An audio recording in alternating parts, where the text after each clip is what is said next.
We report only the real, the semi-real, and the verifiably unreal. Welcome to Night Vale.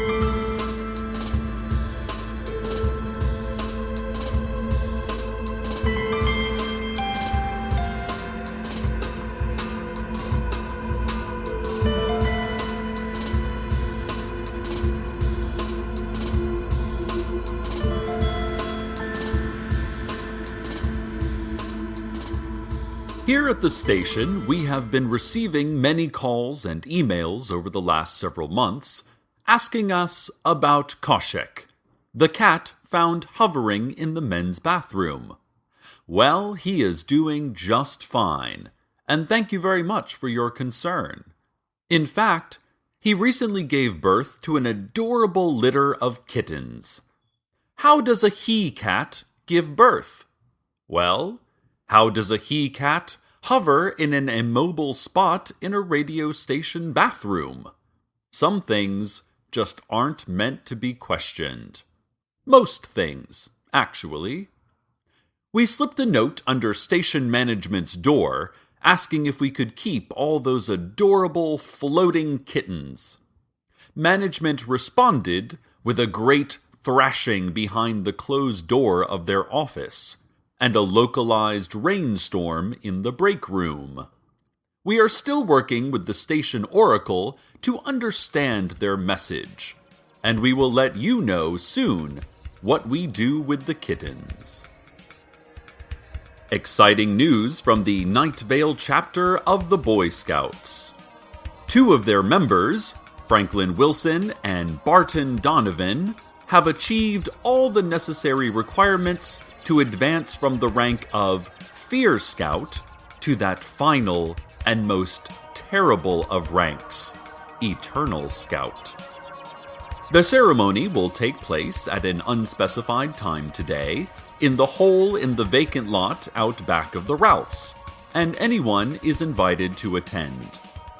Those who wish to view the ceremony should wear loose-fitting clothing and tell everyone they know that they will be going on a long trip. Oh, just somewhere to clear their heads, you know? And that they don't know when they'll be back, but it won't be for a long time, probably. I just really have to find myself, and I think the open road is the place to do it, you should say. Don't look for me, you should continue, taking hold of your loved one's shoulder and maintaining an intense eye contact. Don't look for me.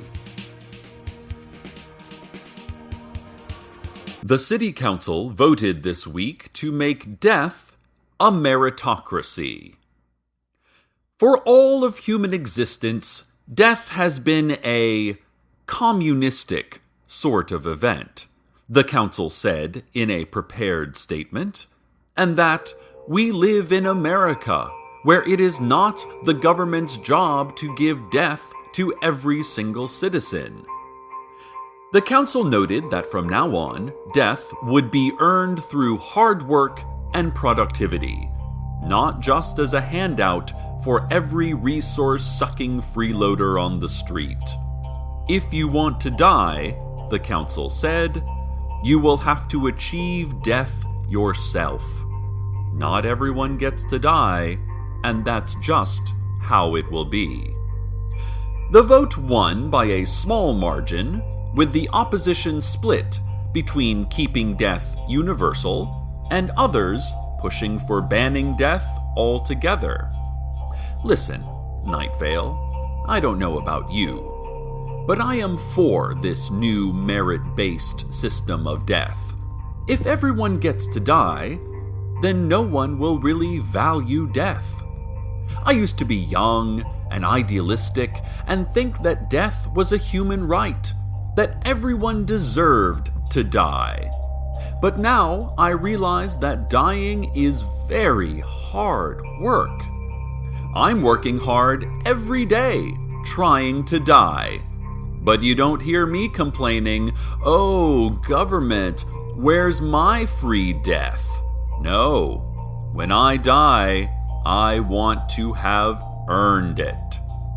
I don't mean to sound insensitive to those less fortunate who don't have the means to die without government help, which is why I support our local non-profit shelters that will help ease our more down-on-their-luck brothers and sisters toward the death they truly want but just can't afford. At her regular daily press conference today, Mayor Pamela Winchell extended a warm congratulations to Franklin and Barton for their Eternal Scout achievement. "Fire is actually cold," she shrieked. "It is the cold that burns you." She went on to produce several colorful balloons from her mouth, which she presented to strange, mute children in the audience, children whom none of the reporters remembered having been there just seconds before, and whom none of them recognized. The children thanked the mayor by vibrating and dissolving. The Scouts, meanwhile, have continued preparations for their ceremony. The vacant lot out back of the Ralphs is now covered by a thick burlap tent, and the Scout leaders were seen rolling several oil drums into the tent, drums that rattled as they moved. They also have put up streamers and a hand-painted banner over the tent entrance that reads, "Great job, Frankie and Barty." Great job indeed. Oh, this is so exciting. What a wonderful little town we have. After a long battle with parents over the controversial soda machines in the recently reopened Night Vale High School, the school board has finally capitulated to pressure from the PTA. While the school board, led by the ethereal and menacing Glow Cloud, refused to remove the machines because of the much-needed extra revenue, they concurred that so much corn syrup was simply not good for students' health. As a compromise, the school board agreed to booby-trap the machines with swinging blades and an electrical maze to promote healthier drink choices and physical activity, which can help burn off all that sugar. To make up for the potentially lowered income from fewer purchases, the school board said they would raise soda prices, remove all water fountains and sinks in the building, and double up the salt in all cafeteria dishes. The school board concluded their announcement with the following: "All hail, all praise, all submit before the Glow Cloud." Then they sprayed themselves and reporters with shaken up 2 liters of warm Sierra mist. Agents from the vague yet menacing government agency are having their annual recruitment drive at the abandoned missile silo outside of town next week. Those interested in joining whatever vague but important work it is that they do should submit resumes and headshots into one of several secret drop spots around town. At the event itself, the candidates will be ruthlessly interrogated to determine how they found out where the secret drop spots are, what exactly they know about the agency, and who told them. A representative for the agency, speaking through a representative, who in turn spoke through a heavily drugged proxy, said, "Oh, you know, it'll be a lot of the standard job interview stuff. Asking you to name your greatest weakness so that we can use it to turn the screws on you even tighter, breaking you slowly through a series of hypnotic light pulses and disruptive sound patterns, stuff like that. Those who make it through this rigorous process will vanish forever from our lives, presumably to join the vague yet menacing agency in some capacity. Those who fail the process will also vanish. Eventually, given enough time, we all will vanish, even the memories of us corroding and fading. The recruitment drive includes a potluck lunch, and the agency mentioned that they usually are overstocked on desserts and do not have enough main courses, so keep that in mind.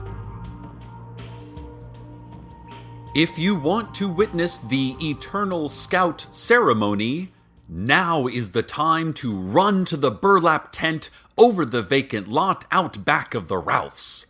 Scout leaders indicate that the ceremony will be starting any second now, although much of the ceremony is out of mere human control, and so they could not give a specific time. Scoutmaster Earl Harlan said, "I'm proud to be the first Scout troop to achieve this rank.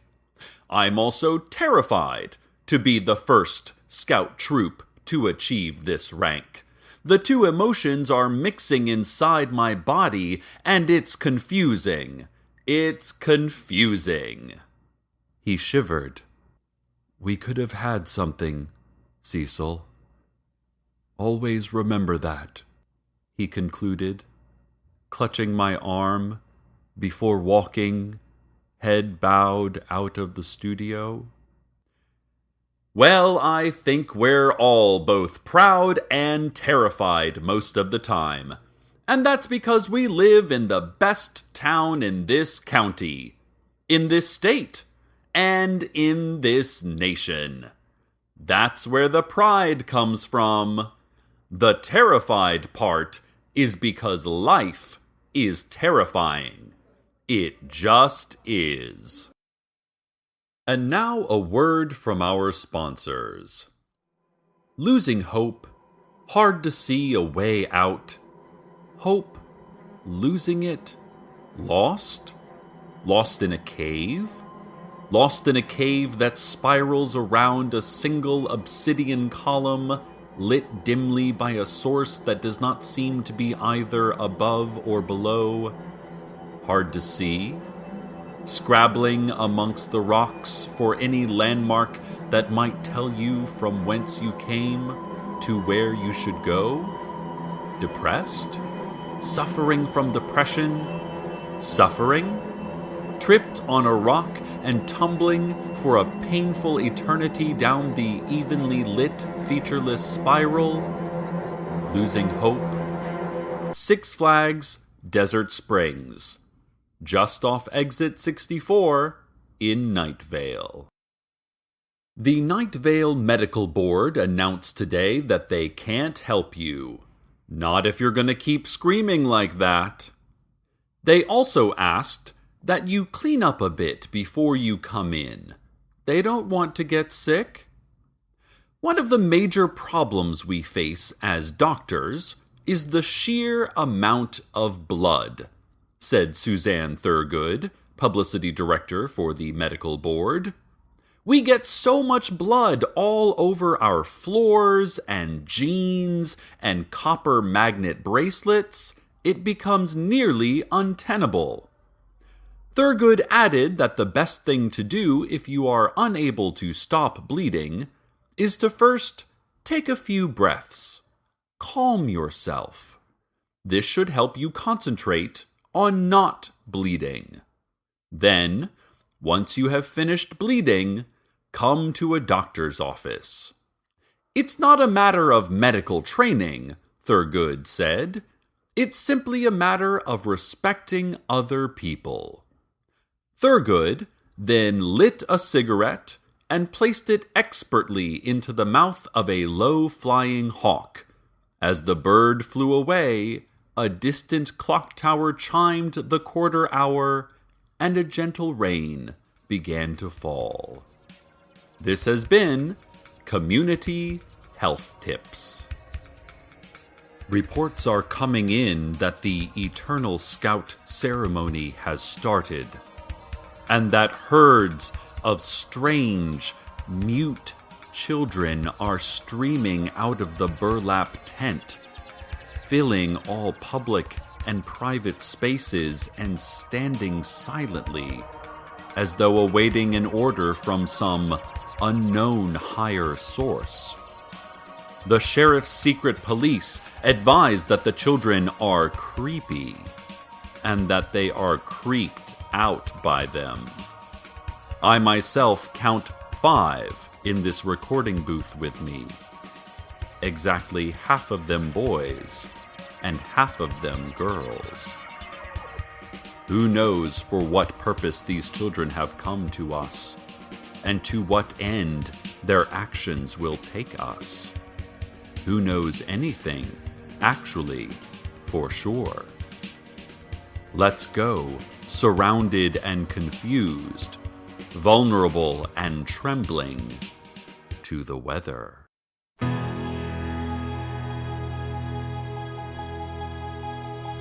Woke up on the sand and I tied up my sleeping bag. A jetty won't last forever. Waves, they tumble and tumble.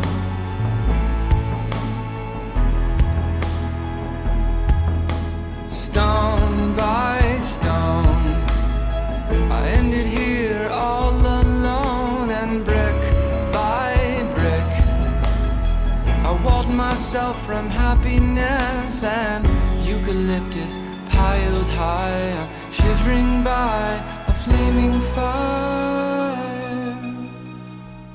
Too much time,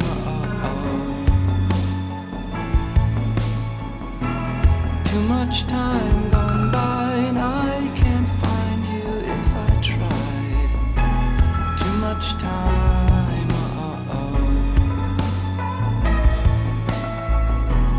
too much time gone by, and I can't find you if I tried.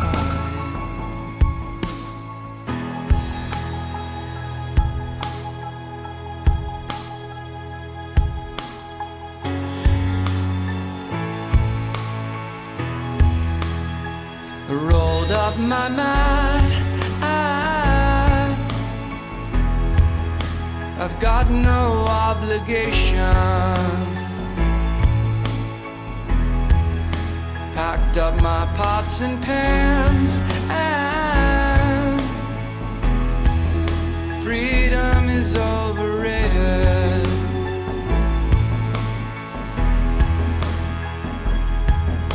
Stone by stone, I left my only home, and brick by brick walled myself from happiness, and dead fur and almond wood, storm crosses over Mount Hood. I've got too much time,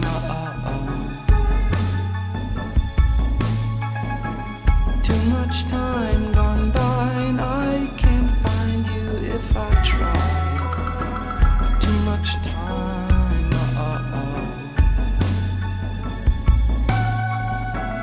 Too much time gone by, and I can't find you if I tried.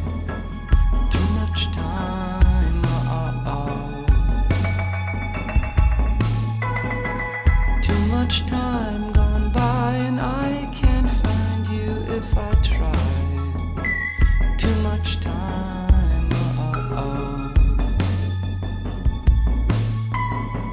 too much time gone by, and I can't find you if I try.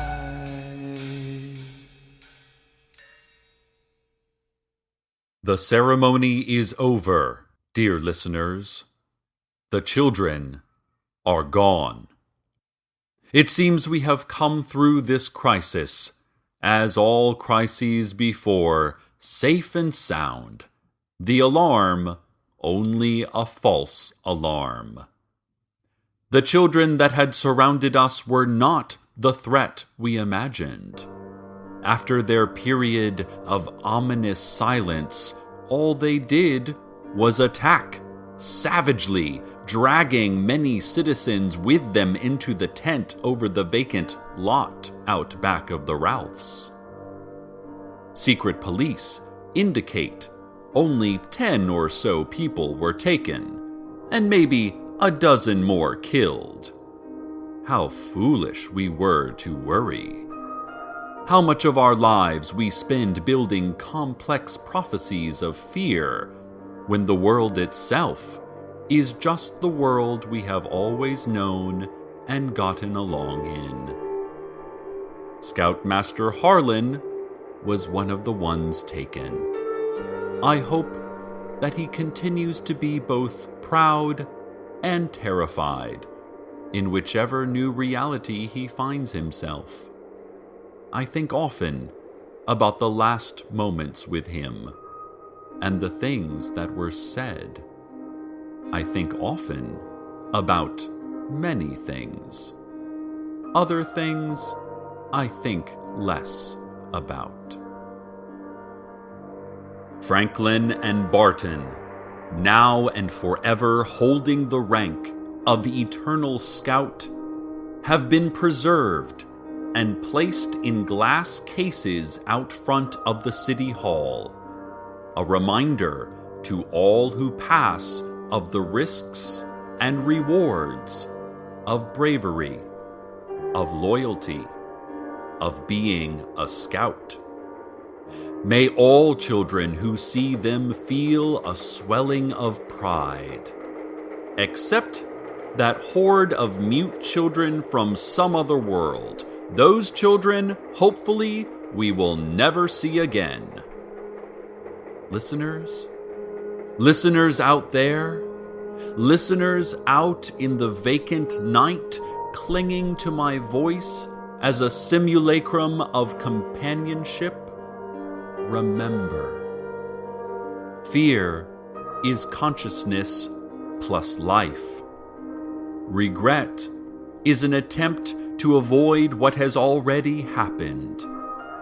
Toast is bread held under direct heat until crisp. The present tense of regret is indecision. The future tense of fear is either comedy or tragedy. And the past tense of toast is toasted. Stay tuned now for more voices, more reassuring noise in this quiet world. Good night, Night Vale.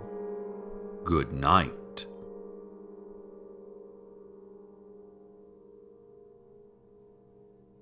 Welcome to Night Vale is a production of Commonplace Books.